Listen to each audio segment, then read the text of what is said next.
Clasificación B, bajo supervisión de un adulto.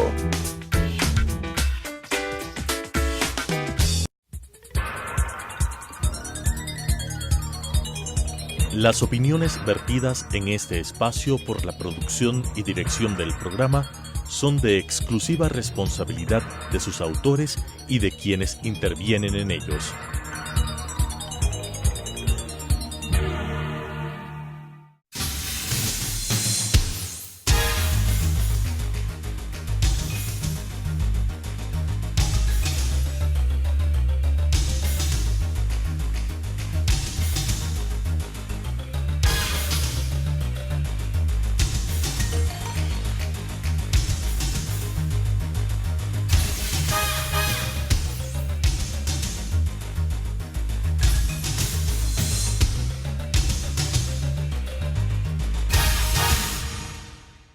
Bienvenidos a Debate Jurídico, el programa del Colegio de Abogados de Pichincha, que en esta semana indudablemente vamos a abordar el tema que es noticia, que es conocido precisamente no solo por los abogados sino por la opinión pública, que es el caso del llamado a juicio al expresidente Rafael Correa en el caso Sobornos, que antes se lo llamaba Arroz Verde.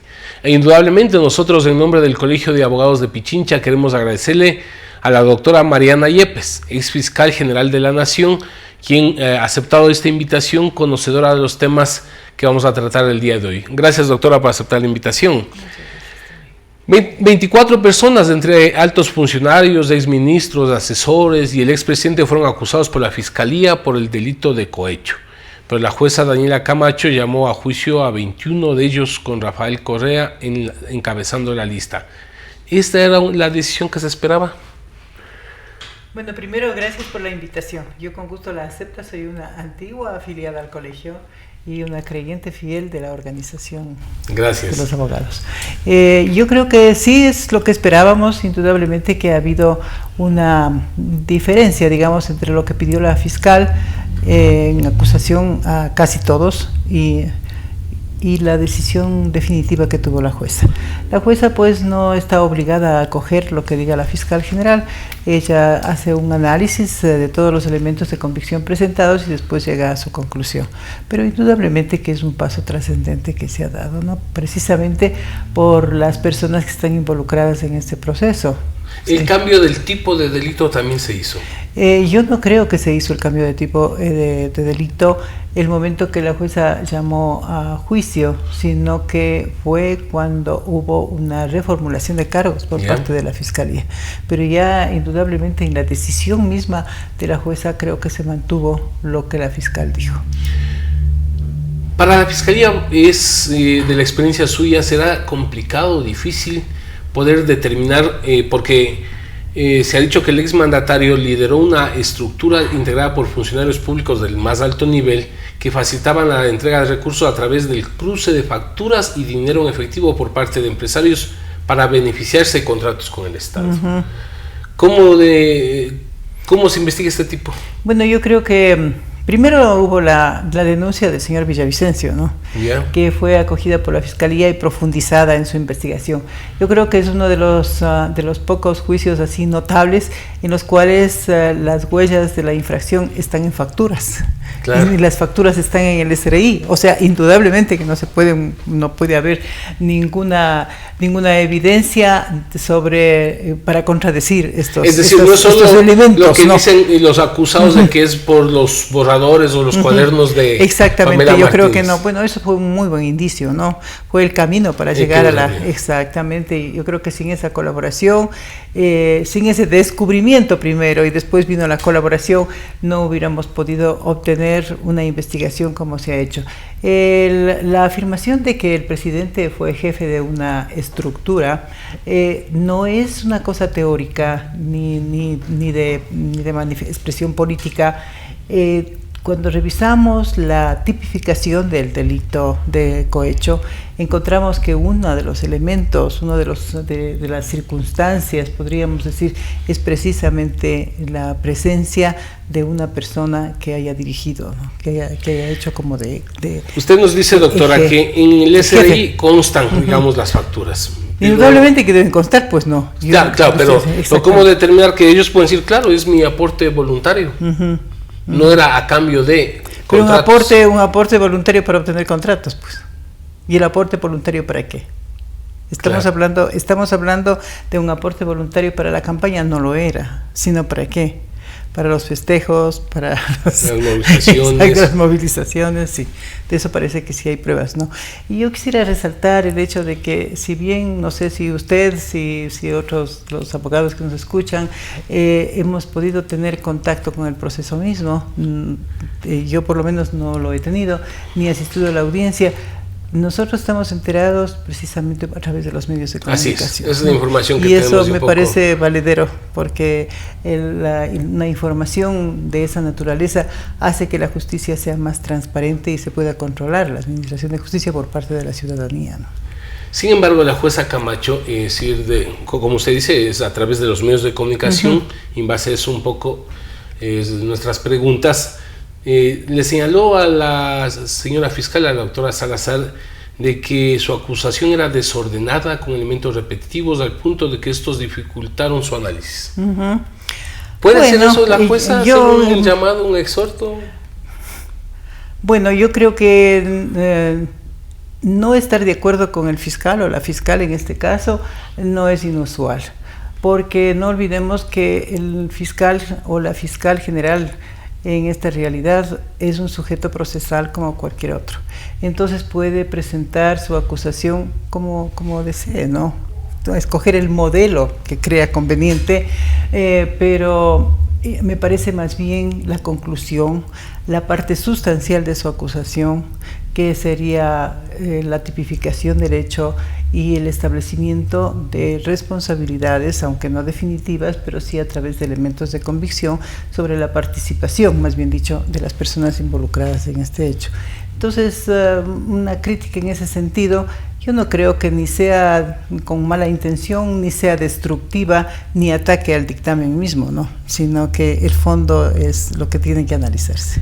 Pero le corresponde entonces a la jueza en este caso hacer los señalamientos que corresponden. Claro, pudo haber hecho los señalamientos como la prensa lo dice, pero a la final, ¿qué hizo la jueza? Acogió el dictamen, ¿no? Acogió la acusación y acogió los elementos de convicción que hayan sido presentados en forma desordenada o repetitivamente como manifiesta la prensa, pues en nada influye en la validez del dictamen, ¿no?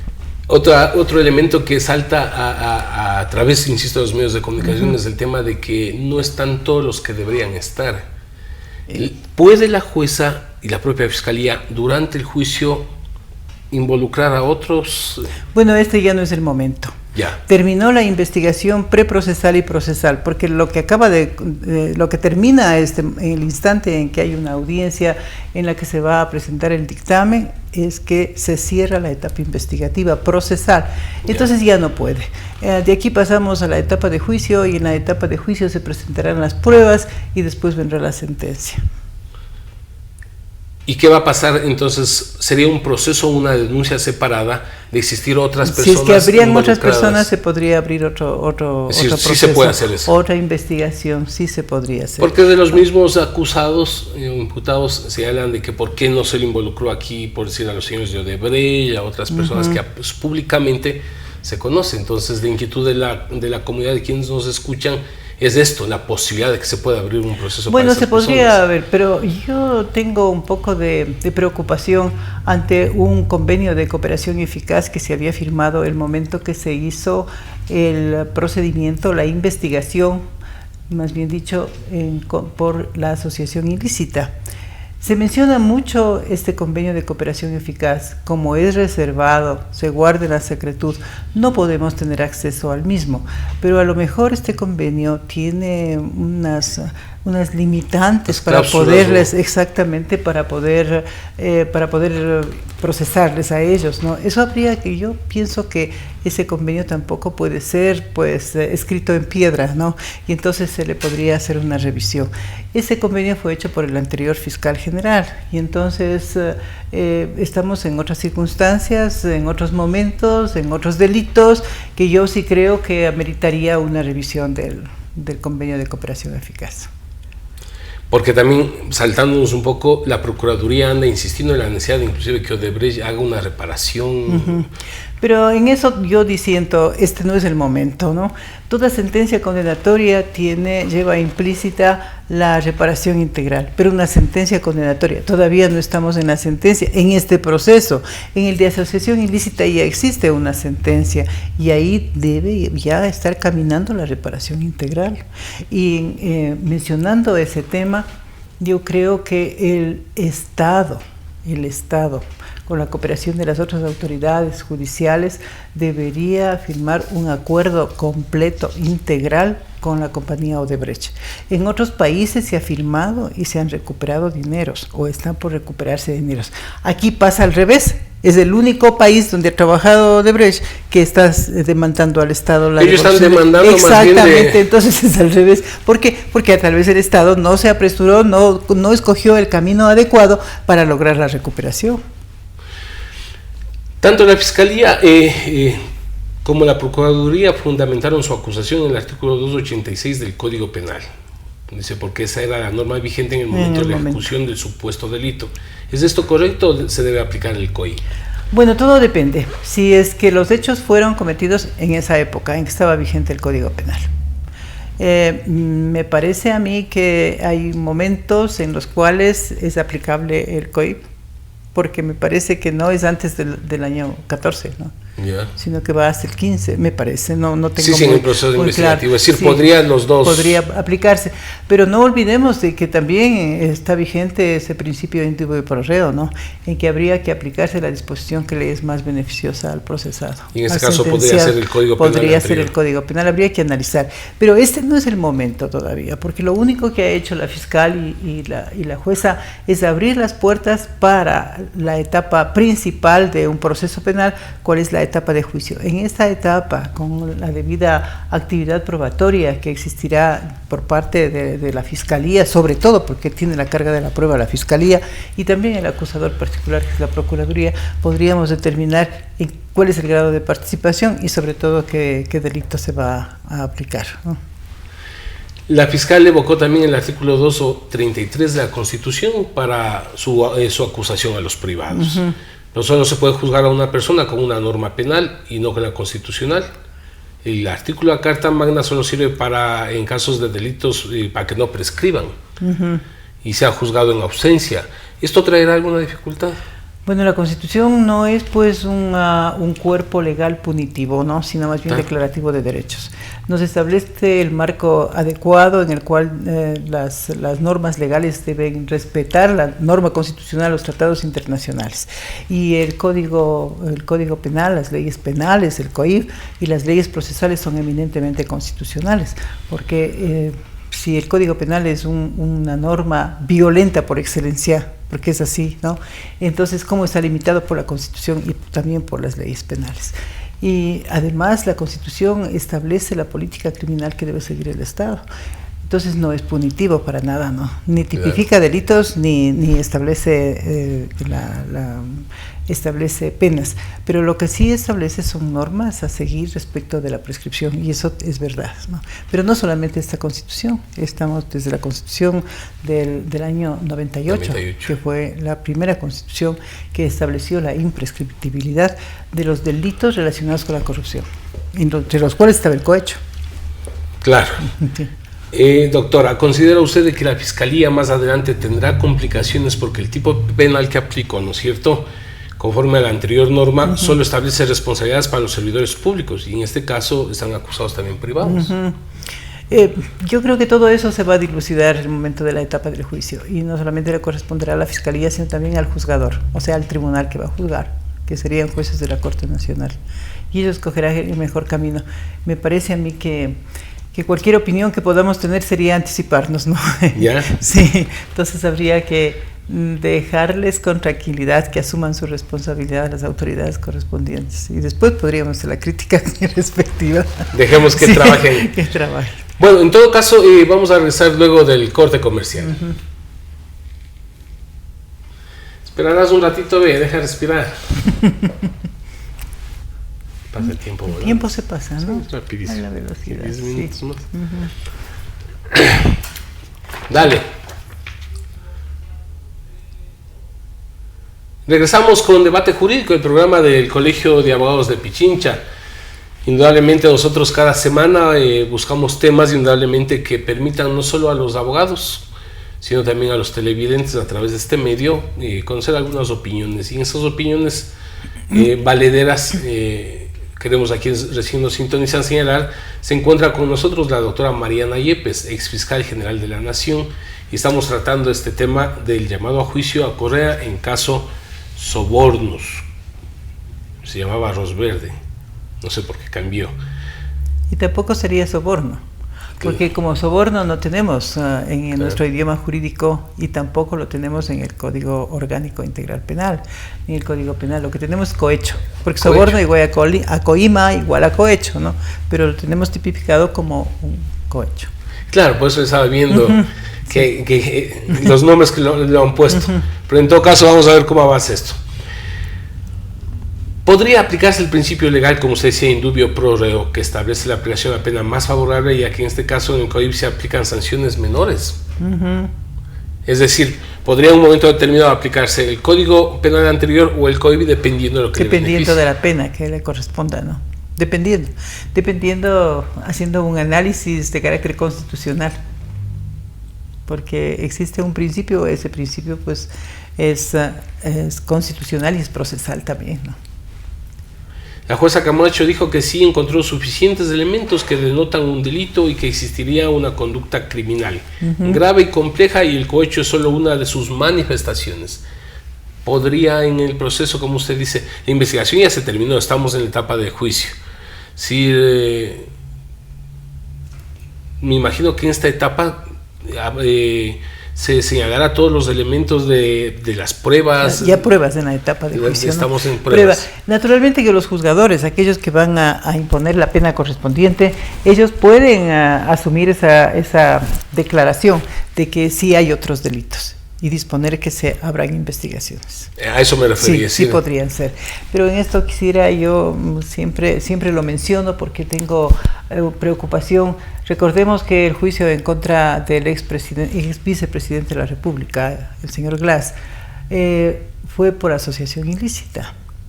Y fue por asociación ilícita, ¿para qué? Para cometer delitos o otros delitos.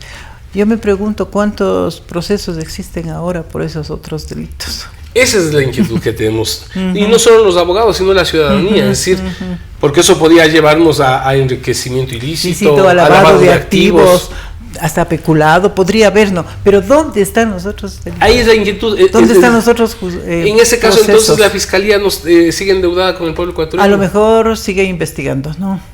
Podría ser que siga investigando. Pero si no se ha abierto... Y no quisiera, yo no sé si se habrán abierto, pero no hemos escuchado de sentencias derivadas de ese tema, ¿no es cierto? Lo que sí estoy segura es que la Fiscalía tiene un trabajo abundante esta época, ¿no? Producto de 10 años de hechos de corrupción. Es decir, la doctora Diana Salazar está tiene por un el camino trabajo, correcto. Yo creo que sí está comenzando, no tiene ni un año de actividades tampoco, ¿no? Y que de paso me atrevo a decir, no se ha cambiado toda la estructura de la Fiscalía. Yo creo que eso también, pero además todavía rige un modelo que no ha cambiado. Primero, de no ser independiente como institución, la Fiscalía, porque en la Constitución del 98 era independiente según una norma constitucional de las demás funciones del Estado.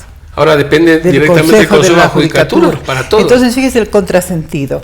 El Consejo de la Judicatura es el órgano administrativo de la Administración de Justicia.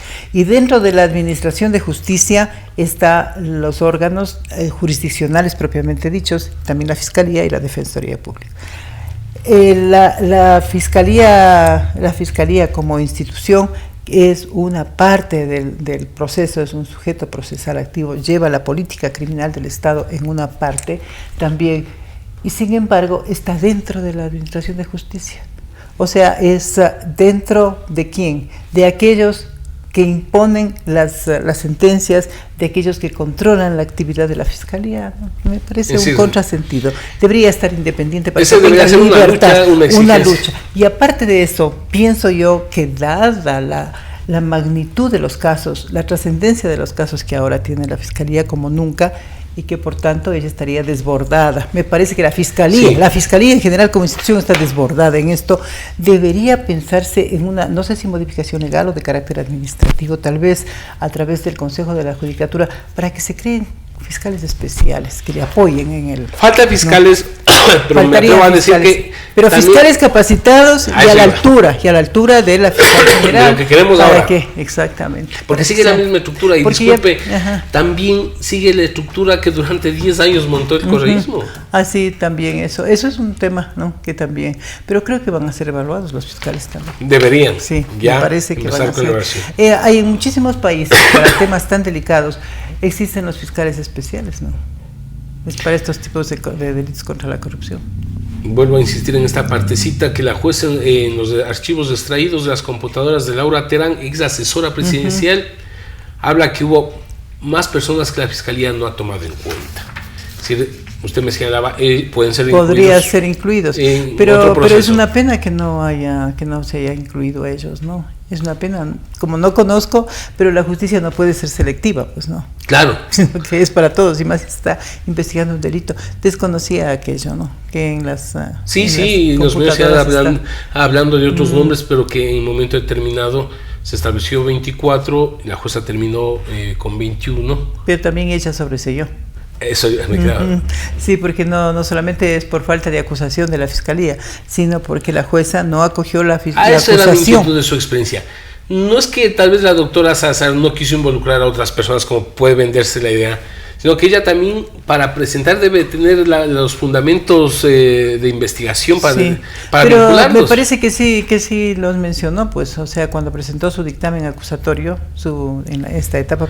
Pero de los 24, pero de los que dice que no han sido incluidos. Pero la jueza, la doctora Camacho, ella no acogió de determinados acusados, ¿no es cierto? Y entonces dictó un sobreseimiento provisional, me parece un sobreseimiento. Por ejemplo, la asesora de quién era, de uno de los funcionarios, me parece que era de un funcionario que era de comunicación, me parece que era uno de ellos, ¿no? Había una asesora, pero le sobreseyó. De lo que me acuerdo, ahora 3 sobreseídos. La fiscal no acusó, dice la jueza, a determinadas personas, y entre ellos estaría Odebrecht, ¿no? Los funcionarios. Es lo que reclama, claro. Sí, porque... exactamente. Y de algo también me parece haber escuchado de un gerente de una empresa china. Sí. Pero ahí tenemos unos temas complicados, ¿no? Porque el gobierno chino declara tema de seguridad del Estado, todas las actividades fuera del país, por parte de los chinos. Y entonces es un poco complicado, un país tan poderoso como juzgar a los chinos que de paso... Y creo que es el país más poderoso del mundo. Ahora sí, y que de paso, indudablemente en el correísmo se estableció tantos negocios, tantos contratos, que dependemos una buena parte. Fíjese de la en el tema de la deuda externa mismo, ¿no? Que hubo chinos, una preventa petrolera con esa denominación cuando fue endeudamiento.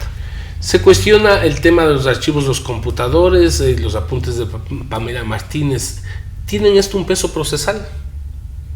Bueno, ella está reconociendo, la señora Martínez. Sí, ella reconoce como de su autoría. De su autoría. Sí, ella lo reconoce en el momento que tenga que se presente en el juicio por parte de la fiscal, tiene que reconocer e incorporarse como cualquier prueba documental, y cómo se introduce con un testimonio. ¿Cuánto tiempo puede llevar este juicio de su experiencia? Bueno, de aquí a... pasarían los 3 días, el tiempo necesario, y se ejecutaría el auto de llamamiento a juicio. De ese auto no existe un recurso, a menos de que la fiscal quiera interponer un recurso por un sobreseimiento. Se demoraría un poco. Lo único que pueden hacer las personas que están mencionadas en el auto de llamamiento a juicio es presentar un recurso horizontal, o sea, ampliación o aclaración. Es lo único que podría. ¿Con qué? Con el afán de demorar un poco, no más. Nada más. Pero de ahí el auto de llamamiento a juicio es el paso directo, sin recurso, a la audiencia de juicio. La audiencia de juicio se realizaría el momento que se conforme la sala, mediante sorteo, la sala de la Corte Nacional, y inmediatamente podrían convocar. En este momento, para terminar, ¿se puede pedir la solicitud de captura por el Interpol en contra de Correa? Sí, yo creo que sí. También no está este momento pedido, sino que la Interpol no había aceptado. No, es decir, ahora, claro, por Estaba el tema por de el Balda, tema de Balda, de sí, Balda, pero no, por de este esto. tema se lo puede Claro que solicitar se porque podría. puede ser juzgado en ausencia de todo tipo de... Sí, en esto no importaría que él no esté presente. Claro. Sí, no importaría. Y quizás eso podría entorpecer la marcha correcta del juicio, que es lo que nos interesa, ¿no? Que vaya rápido. Mi estimada doctora, quiero en nombre del Colegio de Abogados agradecerle por sus opiniones que nos da luces de cómo va a avanzar este caso muy importante. Gracias. Muchas gracias por la invitación, ¿no? Las opiniones vertidas en este espacio por la producción y dirección del programa son de exclusiva responsabilidad de sus autores y de quienes intervienen en ellos.